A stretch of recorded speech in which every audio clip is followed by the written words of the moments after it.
Welcome to ప్రజాప్రతినిధి news. విద్యుదాఘాతంతో పాడి గేదె మృతి చెందిన ఘటన అక్బర్పేట భూంపల్లి మండల పరిధిలోని వీరారెడ్డిపల్లి గ్రామంలో ఆదివారం చోటు చేసుకుంది.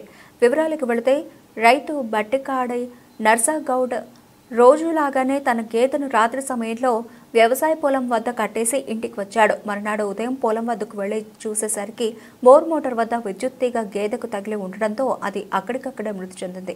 దీంతో 75,000 రూపాయల విలువగల గేదె చనిపోయిందంటూ రైతు బట్టికాడి నర్సాగౌడ్ రోధించాడు. తనది నిరుపేద కుటుంబమని ప్రభుత్వం నష్టపరిహారం చెల్లించి ఆదుకోవాలని నర్సాగౌడ్ ప్రభుత్వాన్ని వేడుకున్నాడు. ఈ విషయం తెలుసుకున్న మండల పశు వైద్యాధికారి బాబు మియా ఆధ్వర్యంలో మృతి చెందిన పాడి గేదెకు పంచనామా నిర్వహించారు. ఈరోజు తెల్లవారుజామున 6 గంటలు దాదాపు 6 గంటల 25 నిమిషాలకు పాలిచ్చే పాడి గేదె కరెంటు షాక్కు మృతి చెందింది.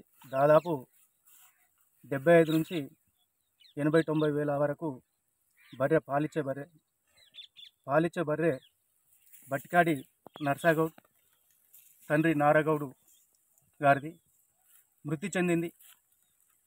దానికి ప్రభుత్వము తగిన ఆర్థిక సాయం చేయాలని చెప్పేసి కోరుకుంటున్నాము. వారు కుటుంబ సభ్యులు పాడి గేదె రోజు పాలు విండుకుంటూ ఎప్పటిలాగే వాళ్ళు బావి పొలం దగ్గర కట్టేసి పోయిండ్రు. తెల్లారి వచ్చేసరికి పాడి గేదె మృతి చెందింది. వారి కుటుంబ సభ్యులు బోర్న వెలిపిస్తున్నారు. కావున ప్రభుత్వం ఆర్థిక సాయం చేయాలని చెప్పేసి కోరుకుంటున్నాం.